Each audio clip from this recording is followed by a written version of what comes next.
مہر النساء از قلم صوفیہ ایمان ایپیسوڈ 3 اور اس ایپیسوڈ سے ہم باب نمبر 9 سٹارٹ کریں گے۔ مہر کو آج پولیس اسٹیشن بلایا گیا تھا۔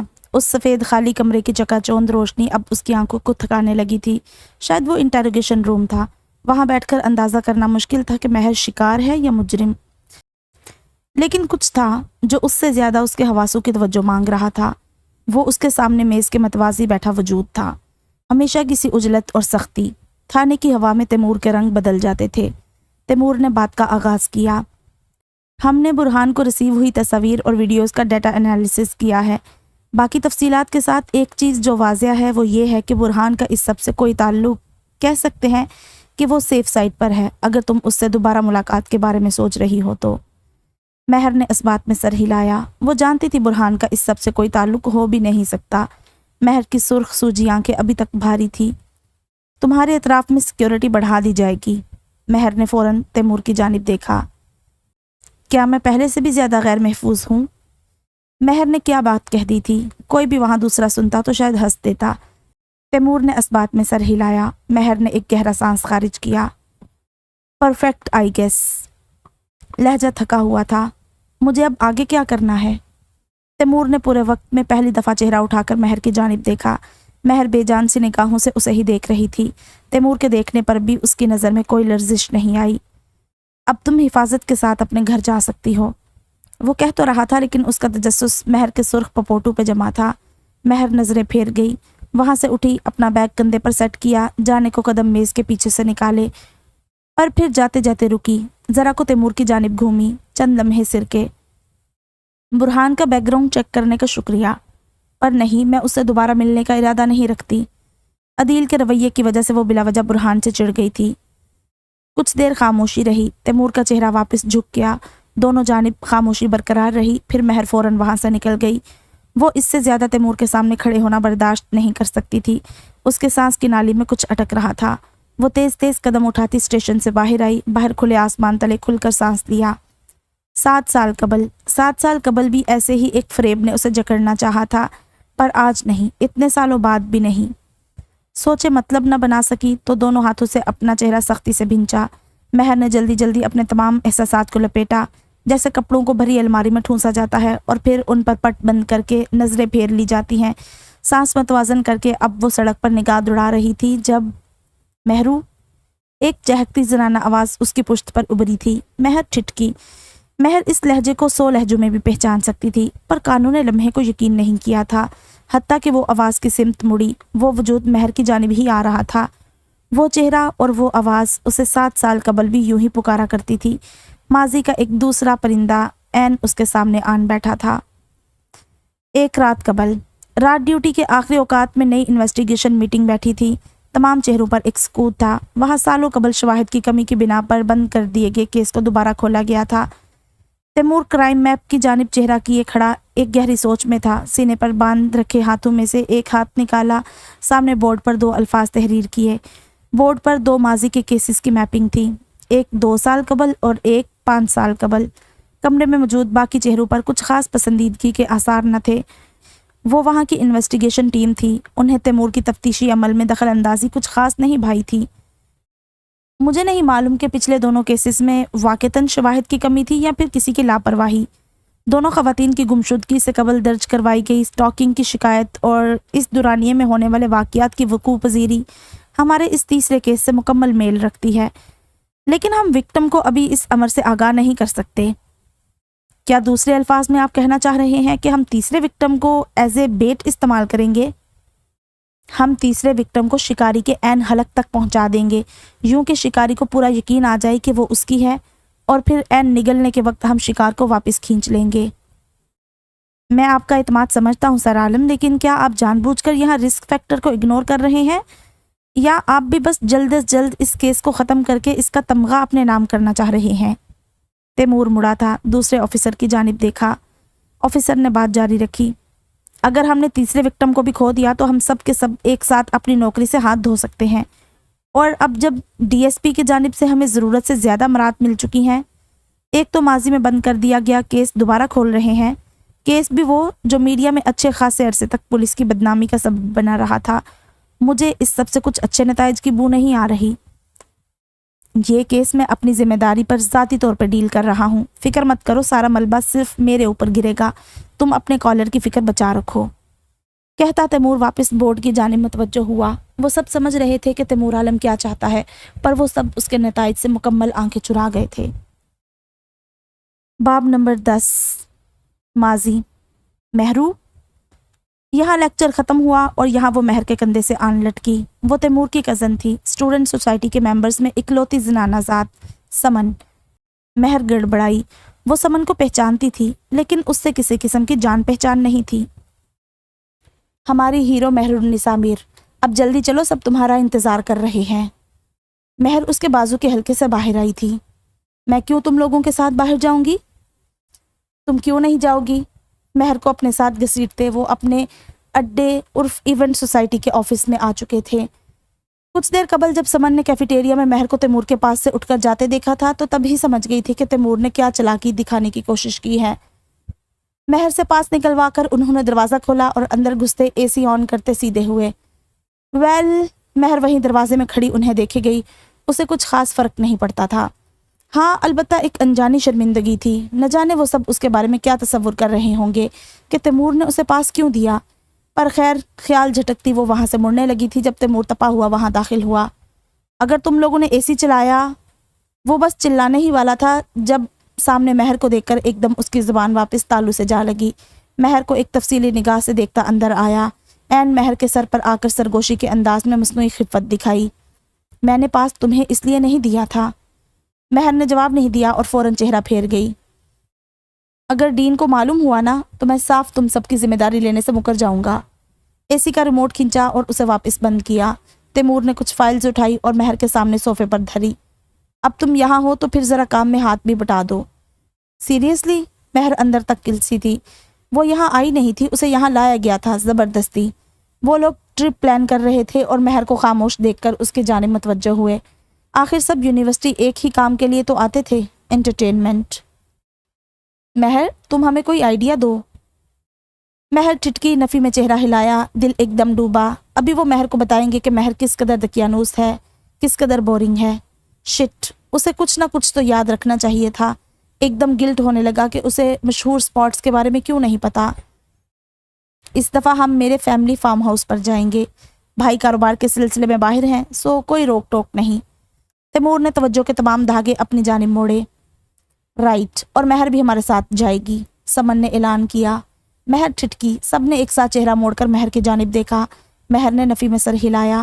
سمن پھر بولی، بھائی تیمور نے چیٹنگ کی تھی، اب اس کی سزا میں تم ہمارے ساتھ فارم ہاؤس چلو گی۔ مہر کو ایک پل کے لیے یا تو اپنی یا پھر ان سب کی دماغی حالت پر شک ہوا تھا۔ اگر تم نہیں گئی تو یہ تیمور کی ذمہ داری ہے، سزا وہ بھگتے گا۔ سمن نے آخر اتنی سی فضول کوشش بھی کیوں کی؟ مہر کی بلا سے وہ سزا بھگتے یا کنویں میں گرے۔ مہر اپنا بیگ اٹھاتی وہاں سے اٹھنے لگی۔ آئی ایم سوری، پر مجھے کسی ٹرپ پر نہیں جانا، مجھے ایسی چیزیں پسند نہیں ہیں۔ ناؤ ایکسکیوز می، کہتی وہ باہر نکل آئی۔ پیچھے سب نے ایک ساتھ تیمور کو گھورا تھا۔ کیا تمہیں سمجھ آ رہی ہے کہ تم اس وقت کس خطرے میں گرے ہو؟ سمن نے تیمور کو اس کی سزا کی یاد دہانی کروائی۔ صحیح کہتی ہیں چاچی، 100 شیطان مرے تھے تو تم پیدا ہوئی تھی۔ تیمور نے ہوا میں ہی سمن کا گلا دبایا تھا۔ باب نمبر 11 ماضی۔ ایسا کیا ہوا تھا، کیسے ہوا تھا اور کیوں ہوا تھا؟ مہر النساء میر تیمور کے فیملی فارم ہاؤس کے سامنے موجود تھی۔ طلبہ کا پورا جھنڈ اندر کی جانب بھاگا تھا اور مہر ہونکو کی طرح باہر کوسٹر کے سامنے کھڑی تھی، حتیٰ کہ کوسٹر بھی نکل گئی۔ 2 دن پہلے کا واقعہ اس کے دماغ میں گھوما جب اسے ایتھکس کے گروپ پروجیکٹ فارم پر نئی اپ ڈیٹ پڑھنے کو ملی تھی، جس میں ٹرپ میں شمولیت کو ضروری قرار دیا گیا تھا اور شمولیت اختیار نہ کرنے کی صورت میں گروپ پروجیکٹ کے اجتماعی سکور منفی کرنے کی وارننگ دی گئی تھی۔ بمطابق انسٹرکٹر وہ ایک سوشل ایکٹیویٹی تھی۔ وہ تو اسے بعد میں معلوم ہوا کہ اس کے گروپ پروجیکٹ کی انسٹرکٹر تیمور پر کرش رکھتی تھی۔ مہر کتنی ہی دیر ہکا بکا سے تیمور کی ہمت دیکھے گئی۔ اس نے آج تک اس قدر منحوس انسان نہیں دیکھا تھا۔ گھٹیا انسان۔ مہر نے جی بھر کر اسے گالیاں دی تھی اور 2 دن لگاتار گالیاں دیتی دیتی وہ اب فارم ہاؤس کے سامنے موجود تھی۔ اوپر سے 24 گھنٹے کا قیام تھا۔ مہر نہیں جانتی تھی وہ ان 24 گھنٹوں میں کیسے وہاں سے واپس زندہ جانے والی تھی۔ ابھی بھی وقت تھا، وہ واپسی کا راستہ اختیار کر سکتی تھی۔ ایک سیمسٹر کی GPA گرنا اب اسے اتنی بڑی بات نہیں لگ رہی تھی، کیونکہ منہ سیدھ اندر جانا تو مہر کے لیے ناممکن تھا، اور وہ واقعتاً اپنا سوٹ کیس واپس موڑتی مڑی قدم واپسی کے راستے پر اٹھنے ہی لگے تھے کہ اس کا بریف کیس ہوا کسی تیزی سے اچکا گیا، اور وہ جو کوئی بھی تھا سیدھ منہ چلتا مہر کا بریف کیس لیے فارم ہاؤس کے داخلی دروازے کی جانب جا رہا تھا۔ وہ تیمور تھا، بلا شبہ وہ اس کی پشت پہچانتی تھی۔ وہ بے یقینی سے اس کی یہ حرکت دیکھے گئی۔ اگر جو کبھی پہلی ملاقات پر اس کے دل میں اس ٹی نامی سوسائٹی ہیڈ کی کوئی عزت بنی بھی تھی نا، تو اب وہ کچرا کچرا ہو کر کچرے کے ڈھیر پر پڑی تھی۔ صالح ابھی تک کیوں نہیں پہنچی تھی؟ اس پر مہر کو الگ غصہ آ رہا تھا۔ چاروں نچار مہر کے قدم بھی فارم ہاؤس کے داخلی دروازے کی جانب بڑھ گئے۔ فارم ہاؤس کو میل اور فیمیل سٹوڈنٹس کے لیے 2 حصوں میں تقسیم کر دیا گیا تھا۔ سینٹرل لاؤنج اور سوئمنگ پول سب کے لیے مشترکہ تھا۔ وہاں سب لڑکیاں پہلے ہی ٹولیوں کی شکل میں موجود تھیں، نہ ختم ہونے والی گوسپس اور شغل کا عروج۔ صالح کچھ دیر مہر کے ساتھ بیٹھی تھی، پھر اپنے گروپ کے ساتھ نہ جانے کہاں غائب ہو گئی۔ ایسا نہیں ہے کہ اس نے مہر کو ساتھ چلنے کا نہیں کہا تھا، لیکن مہر نے ہی انکار کر دیا۔ مہر کمرے میں آ گئی جہاں تمام لڑکیوں کا سامان بکھرا پڑا تھا۔ تبھی کہیں سے بھوت کی طرح نازل ہوئی سمن مہر کے کندھے پر جھولتی اس کے بریف کیس میں جھانک رہی تھی، جسے مہر نے ابھی اپنے سلیپرز نکالنے کو کھولا تھا۔ بہت ہی کوئی کمینہ اور نیچ انسان ہے تیمور، مجھے نہیں پتا تھا وہ تمہیں واقعی یہاں لے آئے گا۔ مہر نے ایک گہرا سانس خارج کیا۔ تیمور کا تو پتہ نہیں، لیکن وہ سب بھی ایک سے بڑھ کر ایک عجیب مخلوقات تھیں۔ اور سمن یہاں کیوں تھی؟ وہ بھی اپنے گروپ کے ساتھ یہاں سے غائب کیوں نہیں ہو جاتی؟ مہر، اگر تم برا نہ مانو تو میں یہاں بیٹھ جاؤں؟ کیا وہ مہر کے کندھوں پر بیٹھنے کا پوچھ رہی تھی؟ وہ پوچھ ہی کیوں رہی تھی؟ کیا مہر کوئی اتھارٹی ہے یہاں؟ مہر جھنجھلائی تھی پر خاموش رہی، لیکن وہ سمن ہی کیا جو خاموش رہ جائے۔ مہر، ویسے مجھے تمہارے بارے میں ایک تجسس ہے۔ تمہارے دوست کون ہیں؟ کہاں ہیں؟ تم فن اور آؤٹنگز کس کے ساتھ کرتی ہو؟ کیا تم ہوم ٹاؤن فرینڈز بندی ہو؟ میں نے تمہیں یونی میں کسی کے ساتھ گھومتے پھرتے نہیں پایا۔ تم بور نہیں ہوتی؟ وہ ایسے کہہ رہی تھی جیسے اس نے مہر کی پوری زندگی جان لی ہو۔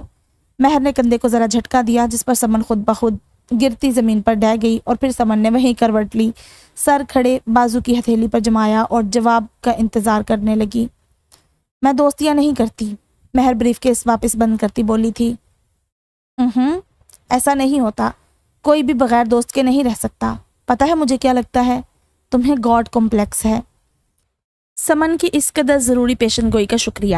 مہر نے اس کی جانب دیکھا تھا، صاف معلوم ہوتا تھا کہ اسے سمن کی وہ بات ناگوار گزری تھی۔ تم میرے بارے میں جانتی ہی کیا ہو؟ اور تمہیں کیوں لگا کہ تم میرے بارے میں اتنی آسانی سے کوئی رائے قائم کر سکتی ہو؟ سمن نے کندھے اچکائے۔ ہر انسان اپنی رائے دینے کی آزادی رکھتا ہے، اور ویسے بھی people with God complex often end up lonely, you know? But I am fine just as I am. تم جیسے لوگ عجیب ہوتے ہیں مہر، مجھے کبھی کبھی سمجھ نہیں آتی تم لوگ اپنی اتنی بڑی تنہائی کے ساتھ کیا کرتے ہو، کہاں لے کر جاتے ہو؟ یوں سمن کی مہر کی ذات میں غیر ضروری تانگ جھانک مہر کو سخت عجیب لگی تھی۔ مہر نے بریف کیس کی زپ دھیرے سے بند کرتے ہوئے ایک پل کے لیے رک کر سمن کی طرف دیکھا، جیسے اسے پرکھ رہی ہو کہ آیا وہ واقعی جواب کی منتظر ہے یا محض تجسس کی تسکین چاہتی ہے۔ کمرے میں مدھم روشنی پھیلی ہوئی تھی۔ باہر فارم ہاؤس کے لان میں باقی سب کے کہے اور شور و گل گونج رہے تھے۔ کیا تم مجھ جیسے لوگوں پر ریسرچ کر رہی ہو؟ مجھے انسانوں میں گھسنے کا بہت شوق ہے، نو اوفینس۔ سمن نے ہوا میں ہاتھ جھلایا۔ میں اس زمرے میں پوری نہیں اترتی جو کہ ایک دوست کے لیے بنائی گئی ہے۔ سمن نے ہلکی سی مسکراہٹ کے ساتھ سر جھکا دیا، جیسے مہر کی بات سے متفق نہ ہو مگر بحث میں بھی نہ پڑنا چاہتی ہو۔ مہر نے نظر اٹھا کر اس کی طرف دیکھا، بات جاری رکھی۔ انسان تنہا رہ سکتا ہے، یہ کوئی اتنی بڑی بات نہیں ہے۔ نہیں مہر، انسان ایک سوشل اینیمل ہے اور دوسرے جانداروں سے تعلق جوڑنا اس کی ہڈی میں ہے، یہ ایک ضرورت ہے۔ تم ہمیشہ مکمل کٹ کر نہیں رہ سکتی، اور پھر کیا پتا تم اپنے اس نظریے کو صرف ایک بہانے کے طور پر استعمال کر رہی ہو۔ تم لوگوں کی ذمہ داری لینے سے بھاگتی ہو۔ میں لوگوں کی ذمہ داری لینا ضروری نہیں سمجھتی۔ سمن ہنسی۔ مہر، مجھے پتا ہے تم مجھے اس وقت سخت قسم کا جج کر رہی ہو، اور شاید میں تمہاری گڈ بک میں داخل ہونے کا چانس کھو چکی ہوں، پر let me tell you one thing. آخر سمن کو ایسا کیا دکھ رہا تھا مہر میں جو مہر کو خود میں دکھائی نہیں دے رہا تھا؟ مہر خود کو مکمل جانتی ہے، مکمل سمجھتی ہے۔ آخر سمن کو کس نے حق دیا کہ وہ مہر کی برسوں سے تشکیل دی گئی ایک پرفیکٹ ساخت پر کسی قسم کی انگلی اٹھائے؟ سمن نے بات جاری رکھی۔ ابھی تم جذب نہیں کرنا چاہتی، ابھی تم اپنے جانب آئی ہر چیز کو واپس دھکیل دیتی ہو، پر کچھ چیزیں امر ہوتی ہیں اور یہ بات تمہیں بہت دیر سے سمجھ آئے گی کہ دوسرے انسانوں سے تعلق بوجھ نہیں ہوتے، وہ بوجھ بانٹتے ہیں۔ میں چاہوں گی کہ تمہارا بھی کوئی دوست ہو۔ وہ سیدھی سیدھی مہر سے دوستی کرنا چاہتی تھی، پر وہ سمن ہی کیا جو ایک بات میں 100 باتیں اور نہ گھسا دے۔ تم خوش ہو، مطمئن ہو، شاید تم نے کبھی کچھ کھویا نہیں ہے، اسی لیے تم دوسروں کے بارے میں اچھے گمان باندھ رہی ہو، بنا کسی حسد کے، بنا کسی احساس کمتری کے، بنا کسی تکلیف کے۔ مہر کے الفاظ اختتام کو پہنچتے پہنچتے قدرے سخت ہو گئے تھے۔ وہ سمن کی مختصر سی خواہش نہیں سمجھ پائی تھی، پر اندر کہیں سمن کی بات کچھ کلسا گئی تھی۔ سمن کے چہرے پر موجود مسکراہٹ سمتی تھی۔ مہر نے سمن کا چہرہ دیکھا، اگلے ہی پل غلطی کا احساس ہوا۔ شرمندگی کی ایک تیز دھار اس کے وجود میں بہت گہری اتری اور وہ وہاں سے اٹھ گئی۔ میڈوسا انسانی شعور سے بہت دور جا چکی ہے۔ وہ مان چکی ہے کہ انسان کے درمیان اب اس کی کوئی ضرورت نہیں رہی۔ وہ کہے گی نہیں، یا شاید وہ خود ہی بے خبر ہے، لیکن اس کا دل ڈرتا ہے اس تکلیف سے جو انسان دیتے ہیں اور وہ تکلیف جو وہ انسانوں کو دے سکتی ہے۔ تو کیا اس نے پہلے ہی اپنے قدم پیچھے کر لیے؟ وہ پہلے ہی چہرہ پھیر کر وہاں سے بھاگ گئی، وہاں جہاں اس کی زیادہ ضرورت ہے، وہاں جہاں اسے دھتکارا نہ جائے گا۔ سمن وہی زمین پر پڑی مہر کو جاتا دیکھتی رہی۔ مہر ایک دلچسپ انسان ہے، اسے مہر اپنی بالٹی میں چاہیے تھی، جیسے کسی بچے کو اپنے سارے من پسند کھلونے اپنی بالٹی میں چاہیے ہوتے ہیں۔ رات فارم ہاؤس پر بون فائر، بادلوں سے ڈھکا آسمان بھاری تھا اور فارم ہاؤس کے باغ میں جلتی لکڑیوں کی روشنی کبھی مدھم کبھی تیز ہو رہی تھی۔ رات کی خنکی کے باوجود آگ کے گرد بیٹھے طلبہ کہے لگا رہے تھے، شور میں ہنسی اور سرگوشیاں گھل چکی تھی، اور ہمیشہ کی طرح یہاں کچھ نوجوانوں کا گروہ بیٹھا۔ یہاں انہیں ذرا دل کھولنے کی فرصت ملی تو اختتام ہمیشہ ٹروتھ اینڈ ڈیئر پر ہی ہوا۔ دائرے میں بیٹھے سبھی لوگ باری باری بوتل گھما رہے تھے، جو کسی پر رکتی وہ سچ بتانے یا چیلنج قبول کرنے پر مجبور ہوتا۔ اوکے مہر، تمہاری باری۔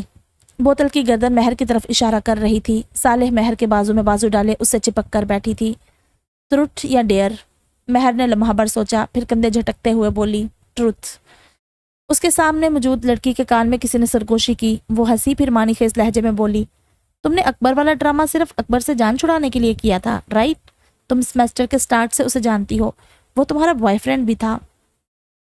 کچھ لمحے کے لیے خاموشی چھا گئی۔ سبھی جانتے تھے کہ یونیورسٹی میں مہر اور اکبر والے واقعے کے بارے میں کیا چیمگوئیاں ہوتی تھی۔ کچھ مہر کا رویہ ان کے شکوک کو حقیقت کا رنگ دے دیتا تھا۔ مہر نے اس لڑکی کی جانب دیکھا۔ کچھ دیر وہ یوں ہی اس لڑکی کی متجسس آنکھوں میں دیکھتی رہی۔ لوگ بھول کیوں نہیں جاتے؟ لوگ خاموش کیوں نہیں ہو جاتے؟ پھر کسی خاص رد عمل کے بغیر پرسکون لہجے میں جواب دیا، کون اکبر؟ لہجے میں ایک تکان تھی۔ کچھ تھا جو اس پوچھنے والی لڑکی کی شکل پر مانند پڑا تھا۔ اطراف میں دبے دبے سے کہے بلند ہوئے تھے۔ سوال پوچھنے والی لڑکی کی دوست نے اسے ٹھوکا دیا، کیا چھوڑو یار، بور مت کرو۔ باری آگے بڑھی اور اگلی بوتل گھمائی گئی۔ مہر دور خلا میں گھور رہی تھی، اس کی ذات میں کسی قسم کی لرزش نہیں آئی تھی۔ وہ لڑکی سچ کہہ رہی تھی۔ مہر اکبر کو واقعی سیمسٹر کے آغاز سے جانتی تھی۔ اکبر کئی دفعہ اس سے اسائنمنٹس اور پروجیکٹس میں مدد لے چکا تھا۔ مہر نے تو ابھی کچھ کرنے کا سوچا ہی نہیں تھا۔ معاملہ تو تیمور نے شروع کیا تھا۔ اگر تیمور بیچ میں نہ آتا تو چیزیں اتنی عجیب انداز میں نہ بڑھتی۔ باری کہیں تیمور پر جا کر رکی تھی۔ کوئی اس سے اس کا پسندیدہ رنگ پوچھ رہا تھا۔ بلیک، وہ بے ساختہ بولا تھا۔ مہر نے بلا ارادہ ایک اچٹتی نگاہ اپنے لباس پر ڈالی۔ وہ دبتے نیلے انڈیگو رنگ کا چکن کاری کرتا پہنے ہوئے تھی اور پھر نگاہ واپس کہیں خلا میں کھو گئی۔ اس کی بھاری سیاہ آنکھوں میں سامنے جلتی آگ کے شعلے اپنے ہی نارنجی رقص میں مصروف تھے۔ بون فائر کے بعد ہوئے باربیکیو کے بعد اب تیمور اور اس کا گروپ میزبان ہونے کے ناطے کچن میں کھڑے برتن دھونے میں مصروف تھے۔ Do you even realise what are you doing? ہاتھ میں پکڑی پلیٹ پر صابن لگاتی سمن نے ایک اچٹی سی سرگوشی کی تھی۔ تیمور نے لاپرواہی سے کندھے اچکائے۔ وہ نہیں جانتا وہ کس بارے میں بات کر رہی تھی۔ تم مسلسل مہر کو دیکھ رہے ہو۔ تمہاری نظریں کسی مقناطیس کی طرح اس کی نظروں کا طواف کر رہی ہیں۔ یہ تم اسے یہاں اپنے آپ کو سزا سے بچانے کے لیے لائے ہو یا تمہارا اپنا ہی کوئی اور مقصد ہے؟ میں تمہیں بتا دوں، وہ دوسری لڑکیوں کی طرح نہیں ہے۔ تم اس سے ایک فضول بات کرو گے، وہ وہی تمہاری زبان نکال کر ایک طرف رکھ دے گی۔ تیمور کے ہاتھ میں پکڑی پلیٹ زمین بوس ہوئی تھی۔ سمن نے ایک زوردار دھموکا اس کی کمر پر جڑا۔ پہلے عقل اور اب تمہارے ہاتھ بھی جواب دے گئے ہیں۔